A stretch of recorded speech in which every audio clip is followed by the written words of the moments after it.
Ethan Hardy and I have been making this crossbeam hammer, and a lot of you have been reaching out saying, hey Tim, when are you gonna have more available? Like, what's going on? I want one. Here's the problem. Ethan made up this tooling. We're calling it the bow tie tool, and it's really cool because you can make two hammers at once. It has a couple negative factors going towards it. So Ethan and I have been talking back and forth, and we're trying to decide what we want to do for tooling. So what I'm gonna do today, basically start on some development of tooling, and then I don't know if there's gonna be this hybrid between the 600, the upsetters, or his tools, my tools, that kind of thing. Thank you to Squarespace for sponsoring this video. Squarespace enables nobody like me to have a great website, easy to use, so I can sell my product to you. Thank you, Squarespace, for sponsoring this video and having an incredibly easy product to use. So I've just been thinking about how I want to start with this. I think I'm actually going to start at sort of the finishing tool. It would be the last tool on the chain of all the tools to make the hammer, because I want to see how the upsetter does with that, and then we'll work backwards. Let me show you here what I'm thinking a little more. So this is going to be the first jig here, which is the finishing jig. I think I'm going to use these old hatchet billets that went sideways on me, create these chunks in here.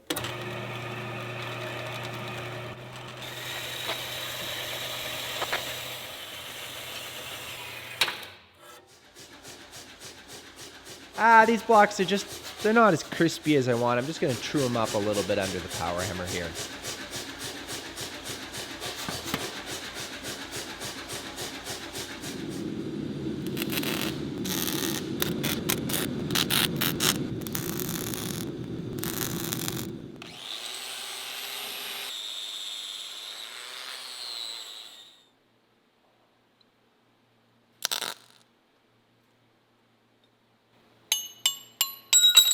Timothy, Dick.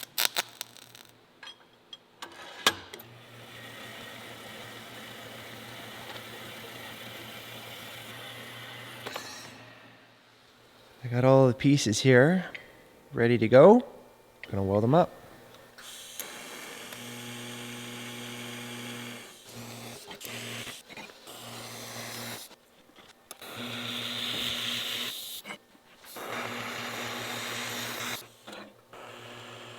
Tweak things a little bit from this template, but that's how that's going to work, hopefully. A couple points on thought process for Tim. I'm not sure how that line's going to work out, if that's going to be visible in the finished hammer or not. We'll press one and see how that goes, and then assess it from there. I welded this on the best I could from the three sides. I used the TIG welder because this is high carbon steel. It's train rail actually.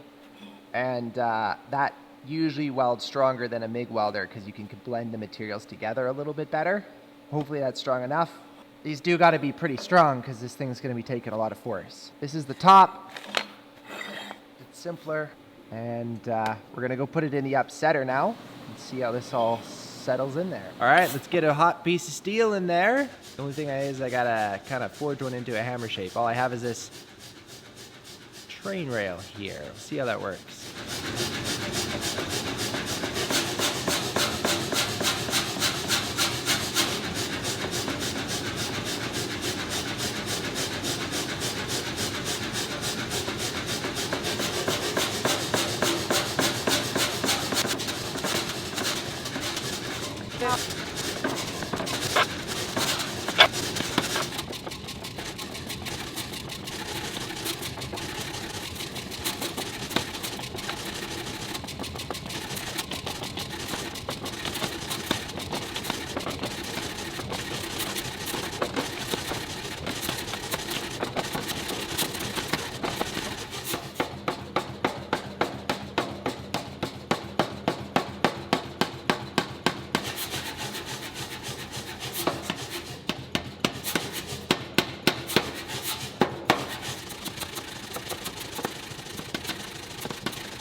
I'm just going to quickly punch a hole under the power hammer just so I can watch how the eye forms under the upsetter. I'll be making a punch to go in the upsetter just because it's faster and more accurate. This is just like a test.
This is essentially just what the upsetter can do.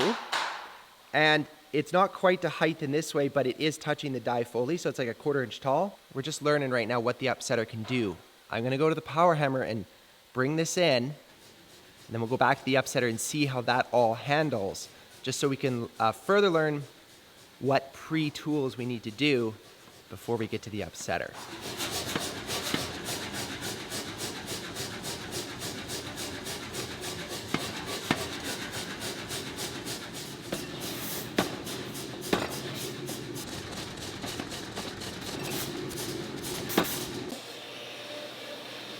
You can see a little bit of the tooling line on the crisp shoulder there. So where I'm at with this is that the tooling works in the upsetter, but there's not enough power to do it effectively. It just took forever to do this.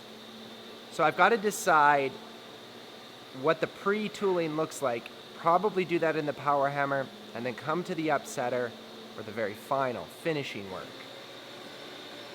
The other option is that I have to think about basically making a tooling up that I have on the upsetter to just go straight into Ethan's 600-pound hammer.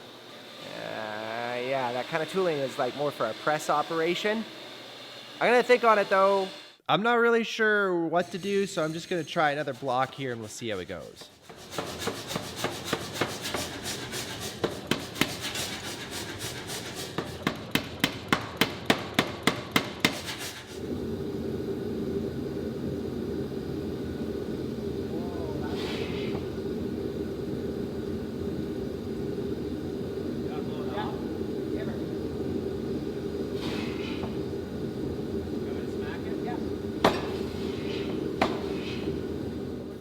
This was actually a mistake that it was too short, or so I thought. So I just threw it in there, and look how close this is. This is crazy close in that the upsetter can pull this off. I'm so excited. You know, not having all this in there. So what I'm going to do is I'm going to make one more up, and we're just going to add a hair to it in length. Even though I don't remember what this one was in length, we'll use weight. How heavy is this thing? Oh, it's almost 4 pounds. Are you serious? That's way too big. And it's so close to my template. Oh no, what's the dimension on this? 1 3/4, which is what I thought I wanted. And I wanted it by 2. Which it's pretty close, it's actually smaller. So that means if I want these dimensions, I gotta shave off. Wow, but 1 pound of material would be so much. It'd be too much, you know? Oh, we got some stuff to figure out. Anyways, I'm not gonna get into that because I wanna just make sure that this works.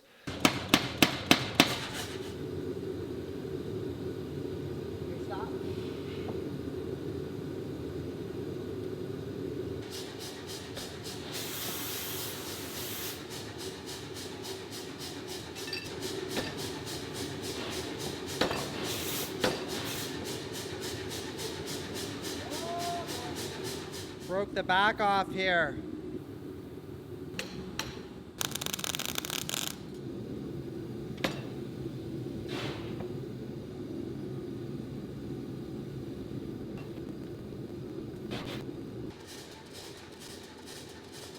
So crispy. Oh, makes me so happy. So big thumbs up for the upsetter. The only negative, it's still taking like quite a bit of time to go back and forth between the power hammer and the upsetter. We're gonna give that the green light. We'll fiddle-faddle with it a little bit more, but what's more important now is to move on to the hole, size, tooling, and placement to figure out if the hammer weight distribution is correct, or I guess its balance point is correct, and then the overall weight. All right, we're gonna start working on the punch, which will be used to make the hole in the eye of the hammer. This is a piece of S7 tool steel that I'm gonna start tapering to make the punch, which will create the eye.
are going to heat this up, air harden it, and then we're going to put it in the upsetter and try it out.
Ah, Timothy, what do you think about this, son? Really closed up on me. Yeah, I'm not quite sure where I want to go with that because I don't really know what to do, so I'm just gonna keep fiddle-faddling here and see what happens.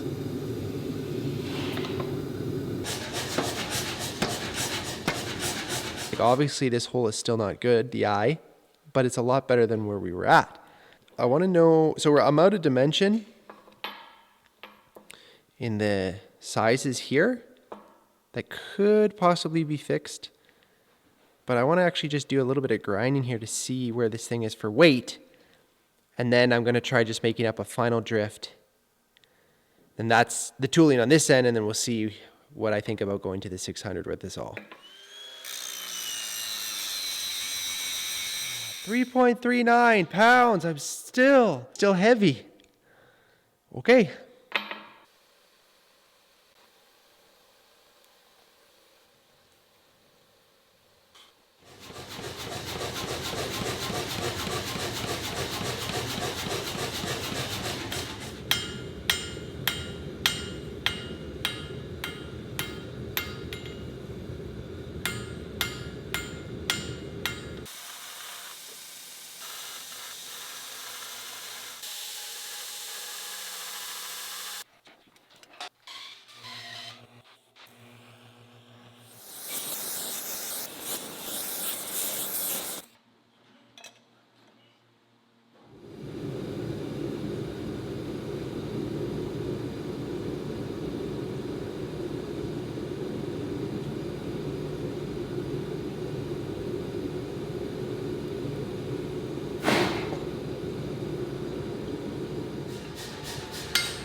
Cut the back here just to see if I could get it to about 3 pounds. I actually cut a little bit too much off.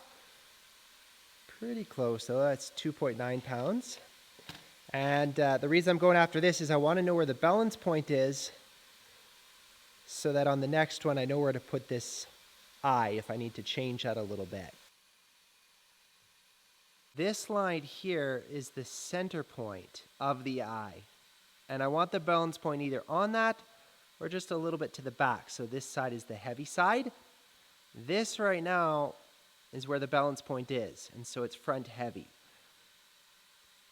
I think I'm pretty close though, because I'm gonna be adding a little more material back here, ideally, just to get to dimension.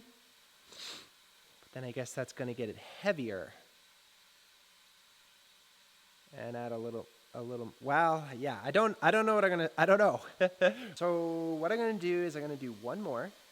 I'm gonna use the knowledge we've gained and try to implement it into this one. See how it goes. It's, I think I've got time to run one more.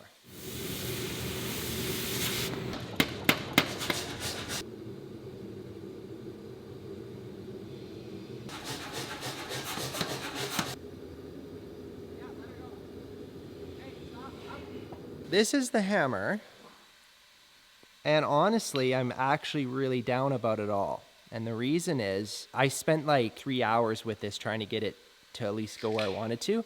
The upsetter is just having a hard time with this here. I've been thinking about it here, and I think the problem is this. In here, it's going pretty good until it hits the back here, and then everything shuts down. And so I'm gonna take this off. We'll try one more and see if it'll just work.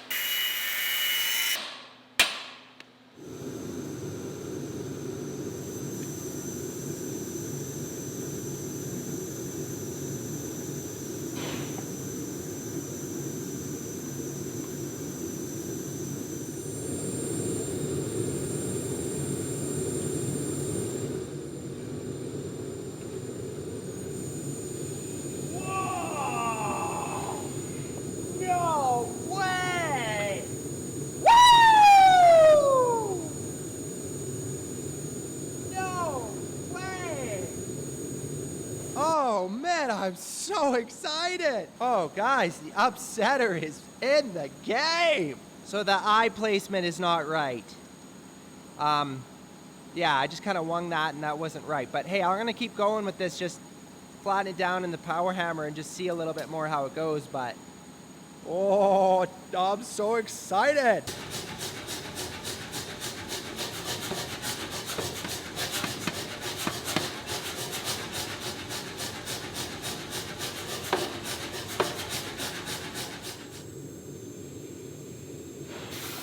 Make no mistake, this is not a finished piece. This has still got a ways to go, but man, the upsetter can do this, guys. It's gonna be able to pull this off. It is unfortunate that I have to stop working on this now. I'm out of time. I'm way past out of time. I gotta go to the next thing. Bottle openers, axes, and we're getting into some bigger videos, hopefully. We'll be coming back to this though. Mark my words, this is gonna be awesome. Thank you to Squarespace for sponsoring this video. So if you're looking to get a website and you want to look sharp and sophisticated out there, look no further than Squarespace. Here's a couple key features about it. Very flexible templates. Any type of website you're trying to start, they're going to have a ripping good template for you. If you need to set up an online store, they have all of the tools you need to set that up and run it and get your product, your work, out to your customer. If you need to sell something somewhere, you can do a point of sale. Get your Square Reader, hook it up to your Squarespace app, you're running. If you want to tweak your website just a little bit, you can easily do it with Fluid Engine, quick drop and drag. Head over to squarespace.com/timd, get 10% off. Get yourself set up with a great looking website. Thank you Squarespace for sponsoring this video. Thank you to you for watching this video. I'll look forward to seeing you in the next one. Till then, keep the forge lit. What do you guys think about all this, eh? How was your first day of work? Who are you guys? Okay, listen up, listen up. I don't know who you are. I don't know where you belong, but there's going to be some rules if you're going to hang out here. No pooping, no peeing, and no foul odors in the shop. Guys, what are we calling these guys? Who are you? I don't know. All right, guys, end of the day. It's time to go home. Let's go.